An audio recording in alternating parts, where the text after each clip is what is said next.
Hello everyone, and welcome to today's webinar, Which Field Service Contractor Management Model is Right for You?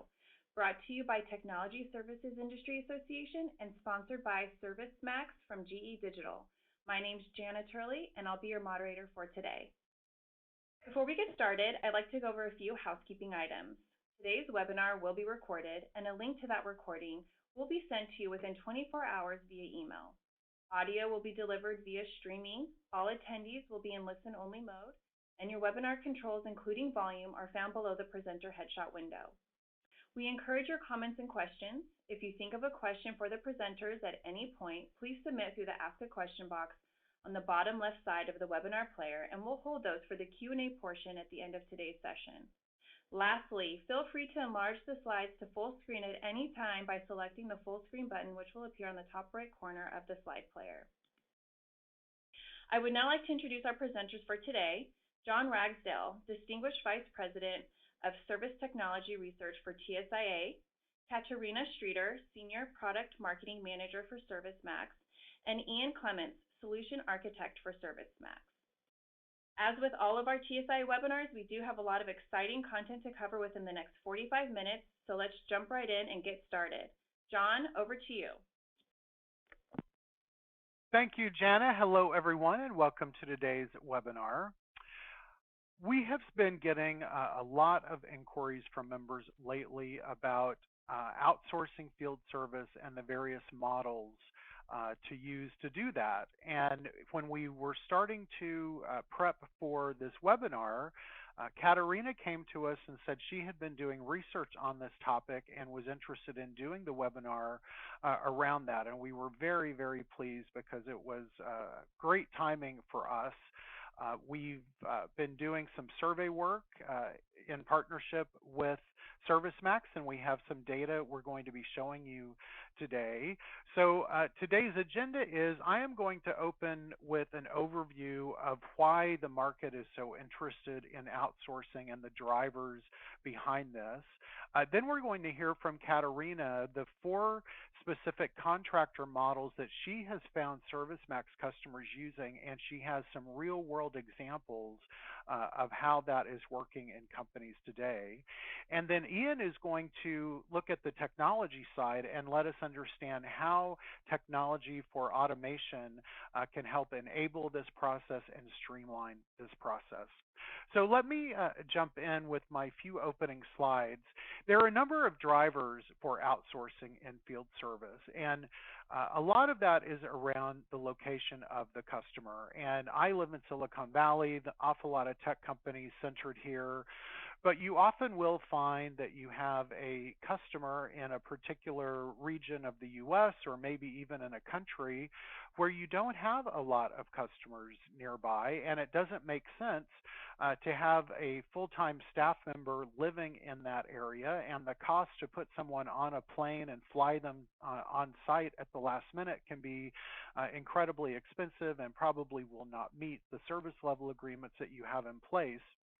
So one primary driver is the fact that customers are geographically diverse and using third parties to fill in those gaps for you. Another big issue that we hear a lot about is retiring workers. And one of our surveys told us that more than half of the field techs within North America are going to be retiring in the next 5 to 7 years. And that means that as folks begin to retire, it's very, very difficult to find the skill set, the experience to fill those roles, particularly for a wage that we're willing to pay. So this worker shortage, particularly in today's climate with extremely low unemployment and a lot of competition for each job opening, tells us that outsourcing sometimes really helps fill these gaps. And the other thing that we hear is peaks in demand performance for particular industries. I just had a discussion with a member who deals with point of sale equipment, and they were talking about the incredible peaks they have around the holiday season. Every retail store has a lot more cash registers going, and when things break, the service level agreements are a lot tighter. So that's just one example, but there are a lot of examples of when peaks and valleys in your demand for service mean that you may need incremental people more than you typically staff. So there's some data here from a research study that Val Golubsky, who is our Vice President of Research for Field Service, recently conducted. And I'd like to give a big shout out to Val. He was incredibly helpful in collaborating with me on the content and the data for this webinar. So Val, thank you so much for that. But one of the survey questions he asked is, why are you outsourcing? And the companies that are currently outsourcing some of their field service capabilities, 40% it's the geographic coverage, 40% it's to reduce labor costs, and 20% say that it has to do with the fluctuating workload with those peaks. So another really interesting data point that Val shared with me is more than 90% of field service organizations are outsourcing one or more functions. And this is a breakdown of what they're outsourcing. 65% are using staff augmentation, so additional field techs. But you also see warehouse management, depot repair, freight management, logistics. There are a lot of different capabilities that companies may be looking to a third party for assistance with. And only 9% of TSIA field service members are not outsourcing anything. So this is a much more common phenomenon than I realized. And we also expect that the interest and demand for outsourcing is going to be increasing. And the final data point I have to open this morning shows that while for the one-year term there may not be any change in the propensity to outsource, we see in the 5-year or longer term that there is an expectation to increase. And I think this particularly is tied to the rise of complexity and those retiring workers. And this is why our inquiry volume is going up. People are in the midst of 2019 planning. And they are looking at what they should start baking into their planning for the next couple of years for outsourcing. And this is where the questions start to come up. What are the various models? A lot of different approaches to outsourcing, what's working for our members, what's working in the B2B world.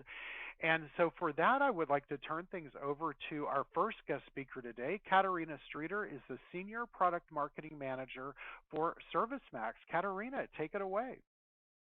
Thank you very much, John. Very interesting numbers that I've just seen. So looking forward to discuss that further. So thank you for inviting us here. And before we are taking a look at the contractor models, I wanted to take a few moments to introduce ServiceMax so that you know what is our stake in all this. ServiceMax is one of the leading providers of field service solutions for enterprises around the world. We help well over 400 customers across multiple industries to digitize their field service. By leveraging us, they can optimize efficiencies, they can increase their service revenue, and also deliver an uninterrupted performance and an outstanding customer experience to their clientele. Early on, John talked about the different reasons for outsourcing, like getting more feet on the ground in a specific region. Working with contractors also means that you will have to identify and deal with challenges, with risks that are associated with no longer delivering the service through your own workforce. Service quality, brand representation, process complexity, enablement, communication, success measurement, and what's missing on this slide is onboarding and training. You have to come up with a plan to handle these challenges that you are presented with as part of the process when looking at outsourcing service. And there is one challenge that I wanted to draw your attention to, and that is the different interests of the parties that are involved. You know, on one side, you have the field service leaders and the dispatchers.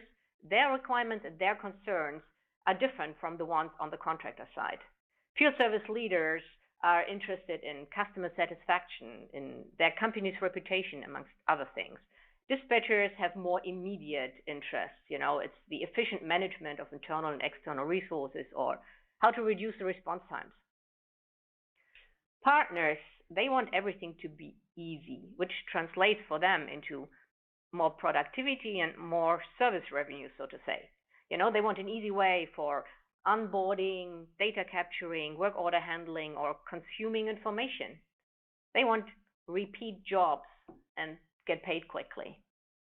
And I say that because to work successfully with partners, you have to be aware of what drives them.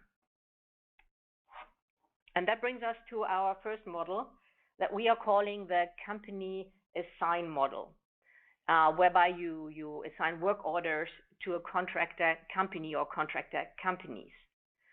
This partner model is the one that we encounter most often, and also the one with which a lot of our customers got started with, where service organizations are working with multiple partner companies. But in turn, these partner companies also work with more than one company. That's important because how much the partner relies on you for his work is directly related to his willingness to adopt your processes. In this model, service organizations struggle to get visibility across the partner's operation. After assigning a job to a partner company, they have to trust that somebody in that company will assign the work to the right technician. You as the service organization do not know exactly, who the technician is or what their skill set is. And if you want to find out what's going on the partner side, you need to call or email them. So what you're looking for at this point is a way to simplify and increase your visibility into the partner processes. And one of our customers who has implemented this model with ServiceMax is Kinetico. They're a global water treatment technology manufacturer for both commercial and residential applications, right? They have more than 50,000 customers, and all of their service is performed by a worldwide dealer network. Before ServiceMax, they were using spreadsheets, something that we see very, very often. And then they use phone and email to assign, schedule, keep track, and also to resolve the work orders. As a consequence, they didn't get a lot of post-data service back to them, so they were handicapped by a lack of analysis capabilities. And they also dealt with problems with like a lack of accountability on the side of the service providers, which increased their cost, and they saw also declining customer satisfaction because they were missing SLAs, right? There was no accountability, no way of tracking stuff, so missing SLAs was really easy. After they implemented our field service solution and also implemented more efficient standardized processes, they could cut the work order resolution time in half, and they enabled their technicians, by giving them instant notification when they have open cases in their area, or once a work order is completed, they have a way easier, way more simplified debrief process, which in turn also increased their SLA compliance again, and with that, their customer experience. The second model that we are looking at today is what we call the technician assigned model. Here you basically treat the third-party technician like your own. You manage them side by side. Your system lists them as individual technicians. Maybe you add a suffix in the system that says contractor, or you make them call out, make them stand out by showing them in a different color. You know exactly what their skills and certifications are, right? And you have visibility across the whole service delivery process. And you make the third-party technician use the same mobile app that is also used by your own. That is really important for the flow of post-service data to come back to you. In this scenario, you still want to have the option of implementing distinct different processes for the different partners, right? Say, for example, one of your partners services a certain type of equipment, and past data shows that follow-on work orders often exceed a set maximum of $1,000. Think about building an approval workflow here where the contractor's technician, whilst being on site, can ask for immediate approval, so that they can continue to work without any interruption. The customer that I want to talk about in this use case is called BUN.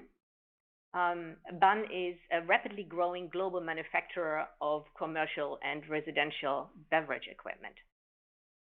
And they're currently transitioning from being a manufacturer that provides service to support its products to a true service business. Right? And one of their foremost goals in that context is to protect the customer experience as they continue to grow. And with the growth of the company, they are also expanding their workforce to provide service for the customer of their commercial beverage equipment. In addition to their own field workforce, they enlist the help of third parties, right? And at the moment, their hybrid workforce consists of about 30% internal technician and 70% of contracted service providers. So they match the model that I talked earlier about pretty much one-on-one. And BUN is leveraging us to schedule and manage their work orders. They do warranty and contractor management and way more. What's interesting here is that they branded the solution and they call it BUN Serve Plus. And this solution, this portal, is used by both employees and also the contractors. And whilst being out in the field, they get access to the solution through their iPhones and iPads. Really interesting, and we haven't seen a lot of these models in our customer base. Our third model is what we call the marketplace model. Digital marketplaces match supply and demand. And we've seen that they work really great to match consumers with small companies or craftsmen in the B2C space in areas like pest control or pool service or landscaping or finding an electrician for your home. For service organization, this is fairly new. They've only begun looking at this model, So the question you have is like, how really does it work? What are the pros and cons? Can my organization use it? So the first step in the process is you sign up with a marketplace. You define the criteria for your contractors and where the location has to be. Then the marketplace will run a query to see how many of their members, who very often also have to pay to be a member, match the criteria. And then it's on them to find more if you find there are no sufficient resources. You can choose whether you want to use the public marketplace, where everybody can bid for your work, or a private branded version. You might even want to think about encouraging your existing partners to move to the marketplace if you want to reduce the admin work that you have with that. So then when you post the job, you have to decide beforehand if you want to prescribe a price, set a fixed price, or if you want to do a reverse auction where the contractor with the lowest price gets assigned automatically. And then the last step in the process is, upon proof of work completion by the contractor, the payment processes are initiated by the marketplace, which then concludes the transaction. That sounds fairly smooth and straightforward, right? But actually, there are quite a few obstacles on the way. As with the first model that I talked about, you have limited visibility into the technician's activities. And the second obstacle that we found is,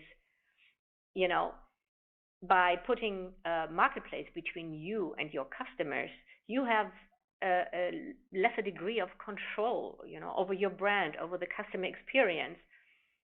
And you probably will also not get all the data that you need for your success metrics. So proving success with a marketplace can be a challenge if you want to have the data.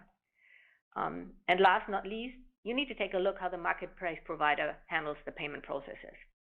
Some of them require pre-funding. That means you have to pay money into an account before the work has been completed.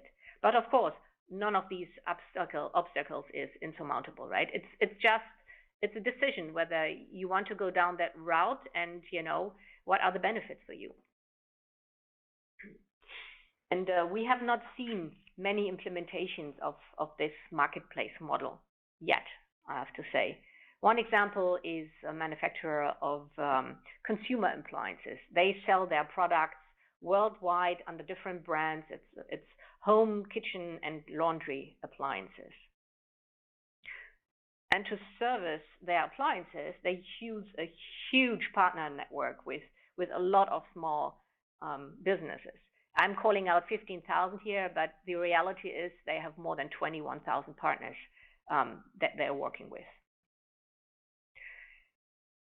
And most of these service jobs, they're performed under warranty, so the customer doesn't have to pay for that, and they are break-fix services, And initiated was the whole project by the manufacturer's procurement department. They were looking for a way to reduce the time and manpower it took them to reconcile the work and also to do the payment. You can imagine when you have 21,000 partners, a lot of them do a lot of small work. That also means a lot of invoices, a lot of payment processes or payment work for you. Today, they have not yet implemented a full end-to-end solution. They use a marketplace approach to post the work and then also to process the payments through the marketplace once they have proof that the work is completed. There is something of a disjointed workflow there, right? It's, they post the work, but then the technician who gets the work assigned, they typically re-enter all the data manually into their own dispatch system. Once the job is done and signed off by the customer, they send the required documents again manually because there is a break between the system of the manufacturer and the one of the technician. And, once the marketplace receives the document or the manufacturer receives the documents, it then approves the payment on the side of the marketplace. It sounds fairly complicated, but it's something that you can work through. And it just depends on whether this is a model that will work for you. You have a high volume of work orders? Do you work with a lot of partners? What is your workload when it comes to payments? So our manufacturer here, they still benefited quite a lot from offloading all the payment processes to the marketplace. It saves them a ton of time and money. So the last model, and one that I personally find the most interesting, I have to say, is what we call the pool or Uber model. A service organization assigns work orders to a pool of contractors that are qualified and certified, and then once one of those contractors signals that they're interested, the service organization assigns the work order. Of course, that is overly simplified. Designing these separate steps is fairly complex. You have to think about every step on the way, what you need to do, what you need to put in, what data do you want to have. You need to have the details like skills, certification, work permits of the contractor technicians in your system, right? Maybe you want to share that even with a professional agency that does the vetting for you, because that's also some of the work that you have to do, right? You have to basically guarantee to your customers that the technicians are really qualified to do the work. How do you do that? Are you thinking about providing them with online forms where they can upload the digitized documents? Have them send in the paperwork by mail. You really have to pick what works for you. And before assigning work orders to a specific contractor, what if there is more than one contractor vying for the same work? You could start thinking about rules that can automate the work order process or the work order assignment process. Broadcasting the information to the pool is another really important area. How do you think of doing that? By emails or text messages? You might want to consider using a mechanism that aligns with the habits of your contractors. Make it part of something that they are doing on a daily basis. There are a lot of details here that need your attention, but once such a model has been implemented, you will also quickly see how powerful that is. So our customer Tandem in Australia has implemented this pool model. They call it Uberization 1.0. Compared to the marketplace that matches supply and demand, they provide something what they call managed premium services for large businesses in the retail industry, like insurances or telco companies. And their innovative service delivery model delivers like exceptional service outcomes in a very simple and yet cost-effective manner. So looking at their process, what they do is they select a group of technicians that match the work order requirements by skill and location, as prescribed by the model that I talked about earlier. And then subsequently, they broadcast the open work orders with a prescribed price to the select group, and they do that by using text messages. And then the contractors interested in the work signal their interest, and only then does the dispatcher select the technician. They can still see who is interested, and then they can assign the work depending on how much work they guaranteed for the contractor, or who's the closest, and then the work order gets assigned. Out in the field, all of the technicians that work for Tandem or that are in the pool of Tandem, they use the ServiceMax mobile app, to notify Tandem when they got on site, but also to take before and after pictures and to capture the digital signatures of the clients. That's an uninterrupted, connected workflow for you, and that information also goes back into ServiceMax for reconciliation and payment. And they conclude their transaction by paying the contractors and then invoicing the main customer. And they've automated this whole process. It's really a beauty to see. When it comes to the onboarding there, if a technician really wants to work with them, they have to self-qualify and upload the required documents in the online pool. And then Tandem has each and every one of them vetted. You see the similarities to our model, and we work very closely together here with Tandem, to keep our model current and to develop it further. For sure, choosing an Uber-like model, that means more work, but compared to the marketplace, but also you have more control, more visibility, more negotiating power, and ultimately also more data for you. So before I now jump to the key takeaways that will conclude this part of the presentation, John, you were saying earlier that we have some results for a quick poll that we want to share. Absolutely. We sent a survey out to our members, and Katarina, I know that you also pushed this out to your customers. So thanks everybody for responding. We had about 100 responses to this survey, and we asked people which models they were currently using or were considering using in the future, in the short term and the longer term. And I think the results on what they're currently using are not that surprising. 3/4 of companies are using the company assigned model, which is more traditional. Almost a third, 31%, using the technician assigned, which was higher than I expected. But when we look at what they're considering in the next 2 to 3 years, this is where we see the interest rising on this marketplace model and the multi-company Uber model. And I would say this is what we're primarily getting asked about. People are fascinated by these more social approaches to staffing, and they're looking for examples. And I predict that we're going to see within 5 years, this is going to become one of the dominant approaches for field service staffing. So, Katarina, how does this line up with what your expectations were? Pretty much one-on-one, I have to say. What really surprises me is the kind of, the level of interest in the marketplace and the pool model.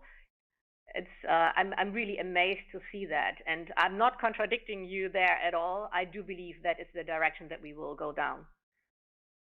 Well, and thank you for sharing some great case studies today. That's what people are hungry for. They want to know who's doing it and how that it's working. And I think that when we see a lot more of those published, companies are going to be a lot more comfortable taking that leap. So I'll turn it back to you to cover your key takeaways. Thank you. Actually, it's only one key takeaway, right? What we learned from discussions with our customers is that it's the importance, of give a little, get a little. If you expect your contractors to behave in a certain way that is beneficial to you, you need to offer them something in return, And basically, the more partners follow your processes and also use your technology, the more you benefit from that. So whenever possible, try and get the external technician to use the mobile app, your technology that is integrated, with your field service solution. And then in return, you might want to guarantee them a certain volume of work or preferential treatment or faster payment terms. That is entirely up to you.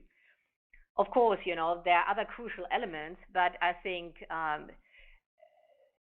one of the more important ones is you really have to think about, what you want to see as the outcome, and then work with your partners and keep them posted about what you're planning to do, get their take on stuff. Application. It's a very broad application. It covers the whole cycle, and therefore we can't show you everything. What we did want to focus on was those aspects of the application that are used in the execution of work, and that revolves mostly around the mobile application. So the ServiceMax mobile application runs on multiple devices. It runs on iPads, as you see here, and also on iPhones and on Android devices as well. And what we wanted to show is how the application can be used to manage the interaction between the technicians who are performing the work and the ServiceMax software. And just like there are multiple models for the planning of the work that Katharina just went through, there's also different models for interacting with the system depending on the size of the company and the nature of the company that we're working with.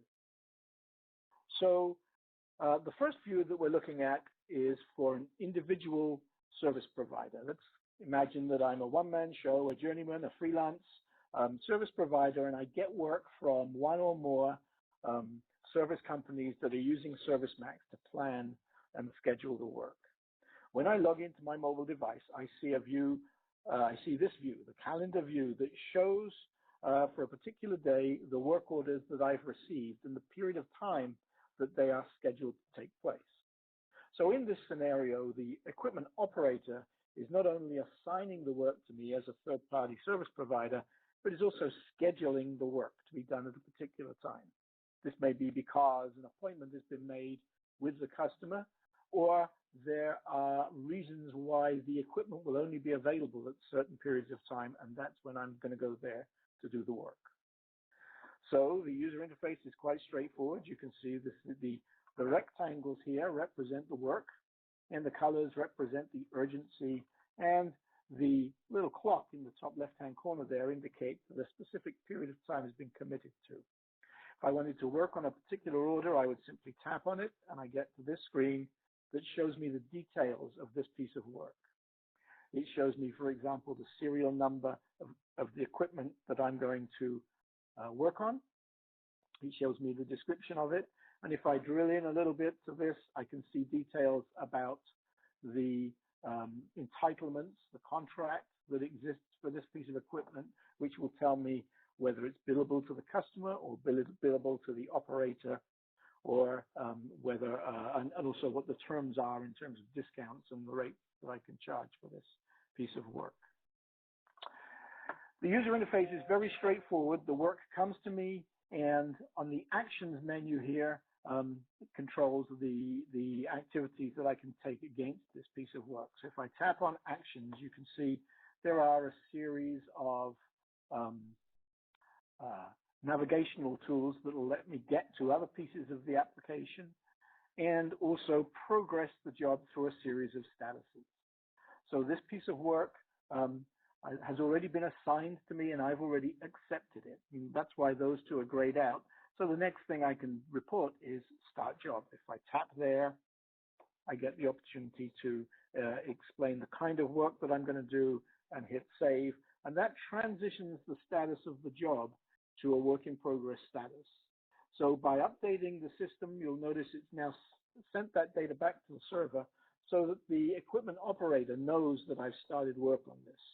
And that's the key point about these statuses. As we report statuses throughout the execution of the work, the operator, the originator, is kept in sync with this. And when I'm done, I'm going to tap on the debrief here. And this is a screen that allows me to report everything that I found and everything that I did on this particular piece of work. So you can see there's the description of the actual work itself, and I'm able to come in here and report feedback on what I did, what the customer said, what the symptoms were, and what the root cause was. And all of this information is fed back to the originating customer so that they can use it to triage other work in the future. The other things that I'm reporting here are parts used. If I'm using parts from my own personal inventory, I'm going to invoice these back to the operator at some point. So I'm capturing the details of the parts that were used against this particular job. And down here, I can also report labor, the start and end times, and travel start and end times, which may have different rates for charging. But I'm capturing here all of the information that I need in order to ultimately invoice for my time at the end of the job. So a very simple, straightforward user interface is provided, and it enables service providers of varying levels of sophistication to get an immediate view into the work that's been assigned to them and planned for them, and then to report progress against the work. So that's the first model. That's about the simplest model, a one-man show, effectively, or a mom-and-pop shop where work is being handed out to them in a very organized and planned way.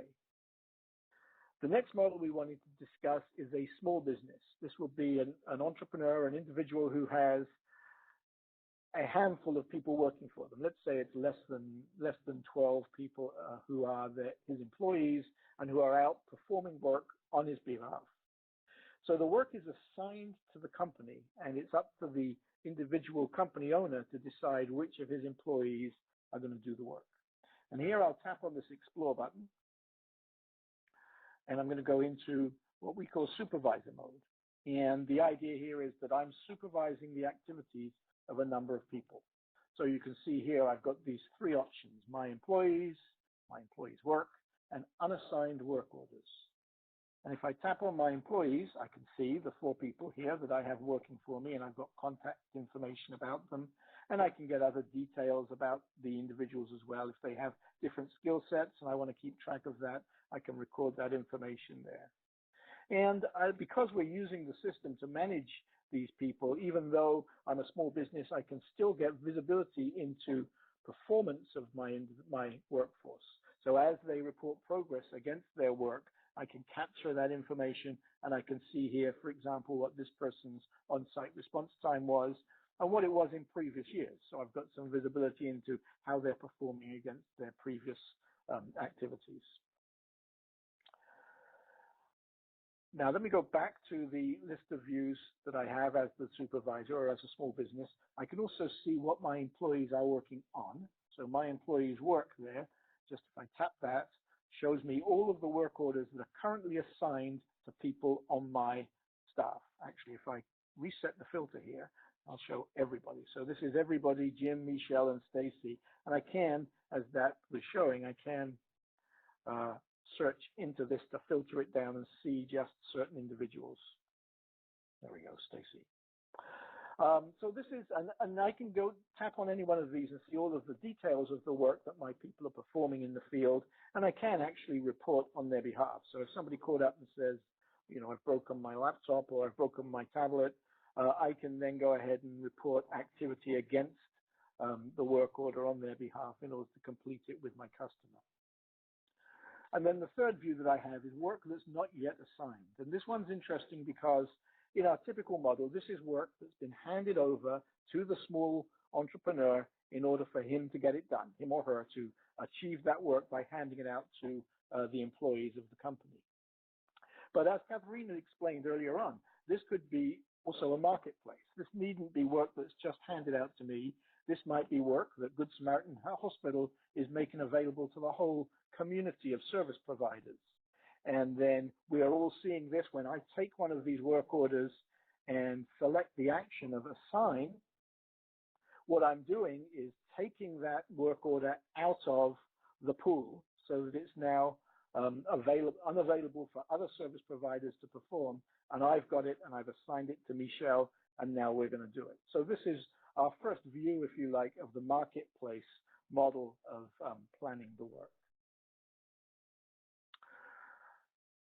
Once I go through that process of assigning it to one of my staff, and I put in a date, and I might put in an estimated duration that I'm going to give them to get this work done, it's then visible on their mobile device. So by performing that assignment, they now will go in and look at their calendar view that we started in, and they'd see that work order out there, and they'd be able to go ahead and execute the work. So those are two models, really, a one-man shop or an individual, a small operation. Still, everything can be performed on the mobile device. So the manager or the owner of the small operation is probably a service provider, him or herself, and therefore he's working on his mobile device, performing his own work, and also handing work out to the other employees in the company. The third model we wanted to talk about is a larger company, a multinational or a company with hundreds of employees that is receiving work from many different service companies or operators and has the job of managing the scheduling and planning of that work. And this is a view of what we call our partner community, and the partner or the representatives of the partner will connect up to the community and will be presented with a user interface that gives them the most significant information that they need. So we can configure this user interface to actually brand it for the specific company. So we're talking about global partners here, and also provide a user interface which is really tailored to the way they work and gives them the most significant data that they need. Obviously, partners can only access data that they're entitled to see. They can't see each other's data unless there is some rationale for doing that. So what I see in this user interface on my home screen is, first of all, the top 10 problem work orders. These are work orders which it's determined have some kind of an issue with them. They either haven't been assigned, or if they have been assigned, they're behind schedule, or there's some other event that's causing them delay. So as a manager of the company, this is bringing to my attention the work orders that I need to resolve some kind of a problem with. And then further down here, I have a dashboard that's just giving me some indication of my workforce performance. So this is a section of my workforce, the individual's names on the left there, and this is showing me their mean time to respond. So when I give them work, how quickly do they get it done? And you can see there's quite a lot of variation here. So I might want to dig deeper into this and find out what the difference is between Jack here, who's getting things done in 81 minutes, and Cyrus, who's taking somewhat longer. There may be good reasons for this, but this may also be a performance issue, and the data that is available from ServiceMax gives me the opportunity to monitor the workforce and identify potential problem areas or performance issues. Now, the other part of the system from a larger company's point of view is, how do I plan the work? And to do that, I wanted to transition over to this view. This is a view that shows me, let's open it up a bit, show a little bit more detail, shows me my workforce and the work that I'm performing, planning for that workforce. So let's just give it a minute to refresh itself here. There we go. So you can see on the left here is the list of work that is available for me. Now, again, just like in the supervisor model, typically this is work that has been handed over to me as a company to manage. However, this might also be the marketplace. So what we might be looking at here is the list of work that's been made available to us as a service provider community to take and execute. And I might then transition those jobs into different statuses as I decide to take them into my service organization. So I can build various queries up here, and I can select different queries that will show me work. And this is a query that's just showing me new jobs. And I can tailor this view as well. I'm going to go over here and actually just select 2 days. It makes sense to look at all of this time. And even though there's a lot of people out here in my company, I'm going to focus in on a handful of people so that we can take a look at what's going on.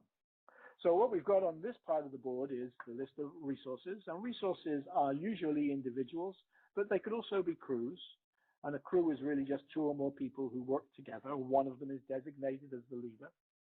And over here, you can see the work that's been assigned to them. So the different colored boxes represent work orders in different statuses. And as the work goes through those different statuses that we saw being reported in the mobile application, the color of the box changes. So from a management point of view, all I need to do is watch this view. And if I keep an eye on this Gantt chart, on this dispatch view, then I can see as problems occur, I'll see work getting behind the timeline or maybe going into critical statuses and the color changes to something more conspicuous. As far as planning work's concerned, ServiceMax has a model of the competencies, if you like, of the individuals. So everybody's skill set, their levels of certification on different kinds of work, and also the equipment that they're most qualified to work on is tracked by the system. And the requirements are documented in the work order. So if I wanted to, for example, assign this work order, 3304, I would just come here and say, show me the recommended resources. And what ServiceMax does is it compares the needs of the job to the characteristics of the resource pool. It calculates a score, and you can see Scott Techman there has the score of 8.4, and he gets a gold star. He's the best person for the job. But these other people could do it as well, and I could decide to give it to any one of those. But if I want to give it to Scott, let's say I'm going to have Scott work on this work order tomorrow, all I need to do is drag it to the point in time when I want that work done and release. System validates that I'm not doing anything silly, but as long as I'm doing a good thing, then it inserts the job in there. And it's not very conspicuous, but it also calculates travel time between these two work orders. It's a bit more obvious on this job. You see the little area to the left there. That represents calculated travel time from Michael Smith's starting location to that work order. So when we're assigning the work, it's taken into consideration all attributes that could consume time, the estimated duration of the job, as well as the estimated travel time, and any meetings and downtime in somebody's schedule would be accounted for as well. If I was to assign a job to a crew, let's say I assigned a job to beta crew here, let's drag it out here and assign it tomorrow, you'll notice that the system,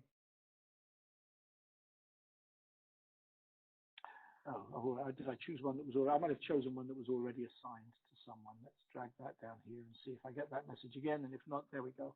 So it's assigned it to the crew, and you'll notice that it's also shown up on these two individual schedules, and that's because they actually make up the crew tomorrow.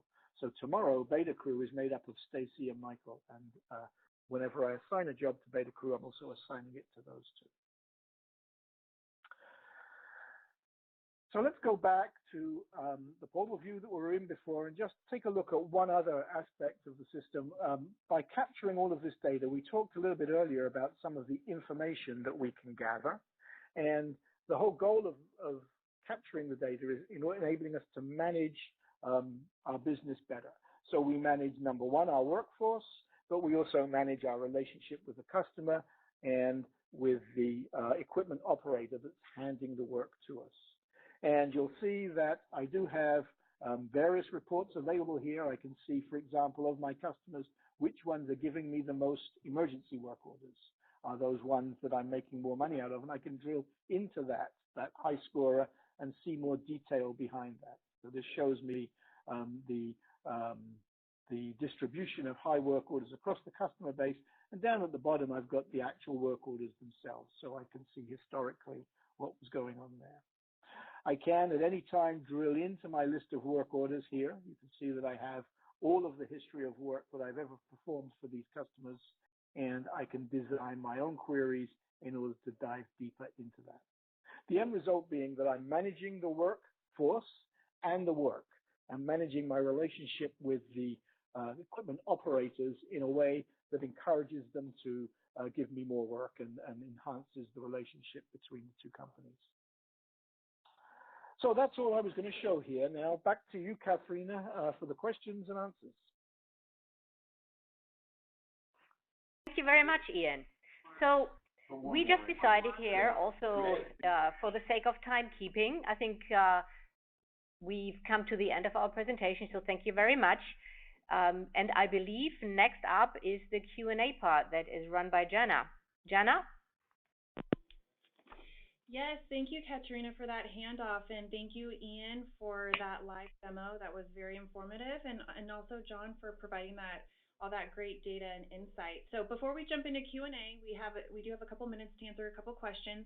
I would like to remind everyone that if you do have a question, please submit it in the Ask a Question box in the bottom left corner of your webinar player. All right, so Katerina, I believe the first question is for you, and that is, how are the different models licensed? And the answer, of course, is that depends. No, joking aside, if you are looking to leverage ServiceMax for a solution like that, we have a user-based pricing. I'd be more than happy to provide more details. Just, drop me an email, and then, we get back to you with the exact pricing. All right, perfect. And Ian, I believe this next question that came in is for you, and that is, can this work with our existing website we have for partners? Yeah, absolutely. The partner community can be tailored, the color scheme, the style sheets, and so on can be tailored so that it looks seamlessly like your website. It embeds into your website, and the partners would transition over to it from the website and wouldn't even realize that they're leaving your website and coming over to ServiceMax. All right, thanks, Ian. So we have time to just squeeze in one more question, and Ian, I believe this next question is for you as well, and that is, are there any best practices with how to deploy? Well, we've been doing this for many years. We've got many years of experience deploying the system, and our professional services organization will work with you to assist in integration with other applications that you may have in place, and also in the process of taking the system out to the user community, because it's obviously the guys in the field that are impacted more than anything else, and how you evangelize it and how you transition it out to the field is very important. So our goal is to assist and be there to help in that process. All right, thank you, Ian, for answering that question. And that does wrap up our webinar for today. Just a couple of quick reminders. There will be an exit survey at the end of today's live webinar. Please take a few minutes to provide your feedback on the content and your experience. And a link to the recorded version of today's webinar will be sent out within the next 24 hours. I'd now like to take the time to thank our presenters, John, Katerina, and Ian, for delivering an outstanding session, and to thank everyone for taking the time out of your busy schedules to join us for today's live webinar, Which Field Service Contractor Management Model is Right for You? Brought to you by Technology Services Industry Association and sponsored by ServiceMax from GE Digital. We look forward to seeing you at our next TSIA webinar. Take care, everyone.